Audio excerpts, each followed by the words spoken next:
اور انہوں نے جو ہے وہ اس کے خلاف جو ہے وہ اس کو کرٹیسائز کیا، جن میں ایک لیڈر تھے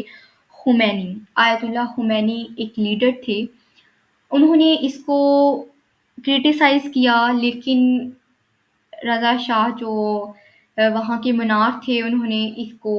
قید کر دیا، اور کافی زیادہ قید کے بعد اس کو ایگزائل کر دیا۔ اپوزیشن کے نتیجے میں ہوتا یہی ہے کہ گورنمنٹ جو ہوتی ہے وہ یا تو ان کو قید کر دیتی ہے یا پھر ان پہ ظلم کرتی ہے، اور جو آیت اللہ خمینی ہیں ان کے ساتھ بھی یہی ہوا۔ آیت اللہ خمینی بیسکلی وومن رائٹس کے خلاف بہت زیادہ تھے، اور اس قسم کا جو فحاشی جو پھیلائی ہوئی تھی، اور پردے کا کوئی کانسیپٹ نہیں تھا، تو اس چیز کے خلاف بہت زیادہ تھے، اور انہوں نے پروٹیسٹ کیا، ایز اے رزلٹ ان کو عراق میں ایگزائل کر دیا گیا۔ شاہ جو ہے وہ کافی زیادہ یو ایس اے پہ ڈیپینڈ کرتا تھا، اور اسرائیل کے ساتھ اس کے کافی اچھے تعلقات تھے، اور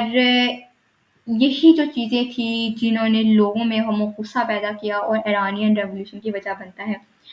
ایک اور اگنیٹ جس نے کیا اس پورے ریولوشن کو، وہ ایک ایونٹ یہ بھی تھا کہ مصطفیٰ خمینی، آیت اللہ خمینی کا بیٹا، جو کہ سباق، جو کہ گورنمنٹ سیکرٹ سروس تھی ایران کی، اس کے تشدد کی وجہ سے یہ ان کی ڈیتھ ہو جاتی ہے، اور یہ کافی زیادہ ایک ریزن بنتی ہے ان کو اس پورے پروسیس کو بھڑکانے میں ایک قسم کا۔ تو ریولیوشن کی ریزنز پہ ہم جاتے ہیں کہ 7 جنوری 1978 کو ایک آرٹیکل پبلش کیا جاتا ہے آیت اللہ خمینی کے اگینسٹ، جس میں ان کے خلاف بہت زیادہ بری بری باتیں کی جاتی ہیں، اور یہی وجہ بنتا ہے ان کے جو سپورٹرز ہوتے ہیں ان میں غم و غصہ کا، ان کو بھڑکانے کا۔ یہی وجہ ہے کہ وہ پروٹیسٹ کرتی ہیں گورنمنٹ کے خلاف، اور گورنمنٹ اور پولیس میں جب کلیش ہوتا ہے، ایز اے رزلٹ کافی زیادہ لوگ جو ہیں وہ اپنی جان سے ہاتھ دھو بیٹھتے ہیں۔ اور ان پہ جب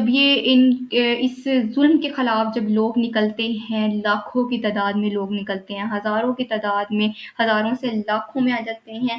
تو ان پہ جو ہے وہ فردر ان پہ جتنا زیادہ پروٹیسٹ نکلتے ہیں اتنا زیادہ جو گورنمنٹ کی طرف سے ریٹیلیشن دیکھنے کو ملتی ہے، اور گورنمنٹ جو ہے ان کو دبانے کے لیے ان پہ فائرنگ کرتی ہے، جس کی وجہ سے کافی زیادہ پروٹیسٹر میں ہمیں اور مزید ان کو بھڑکانے کا کام کرتا ہے۔ فردر جب حالات رضا شاہ کے کنٹرول سے باہر ہو جاتے ہیں، تو ان کو جو ہے وہ مجبوراً ایران سے بھاگنا پڑتا ہے۔ 1979 کے اندر جو ہے یہ بھاگ جاتے ہیں۔ اب اس سارے ریولیوشن کو جو ہے خمینی جو ہے وہ لیڈ کر رہے ہوتے ہیں، بیسکلی عراق میں بیٹھ کے، پہلے عراق میں ہوتے ہیں، وہ فردر فرانس مائگریٹ کر جاتے ہیں، تو وہاں پہ وہ اپنی ریکارڈنگ کرتے ہیں فردر ان کے گورنمنٹ کے خلاف، رضا شاہ کی گورنمنٹ کے خلاف، اور وہ ریکارڈنگ جو ہے وہ ایران کے اندر آگ کی طرح پھیلتی ہیں، لوگ جو ہیں وہ ان کے اندر جو ہے وہ اور غم و غصہ دیکھنے کو ملتا ہے گورنمنٹ کے خلاف، اور متحد ہو جاتے ہیں، اور فردر ان کا جو ریولوشن ہے وہ ہمیں سکسیس کی طرف دیکھنے کو ملتا ہے، کیونکہ جو ان کے جو میجر وہاں کے شاہ ہوتے ہیں وہ اپنا کنٹری چھوڑ کے چلے جاتے ہیں۔ اس کے بعد فروری 1979 کے اندر خمینی جو ہے وہ ایران واپس آتے ہیں، اور جہاں ان کو کافی اچھے طریقے سے جو ہے وہ ویلکم کیا جاتا ہے۔ Further that was the Iranian revolution.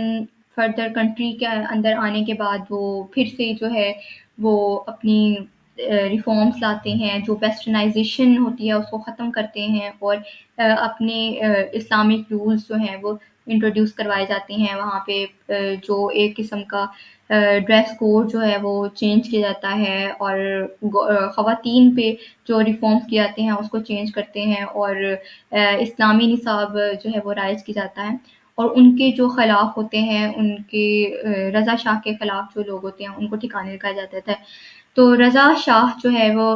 Khomeini جو ہے وہ فردر جو ہے وہ اقتدار میں آ جاتے ہیں، اور وہ اپنے طریقے سے پھر حکومت کو چلاتے ہیں، ایران کو چلاتے ہیں، تو اس طرح سے جو ہے وہ ریولیوشن کامیاب ہو جاتا ہے۔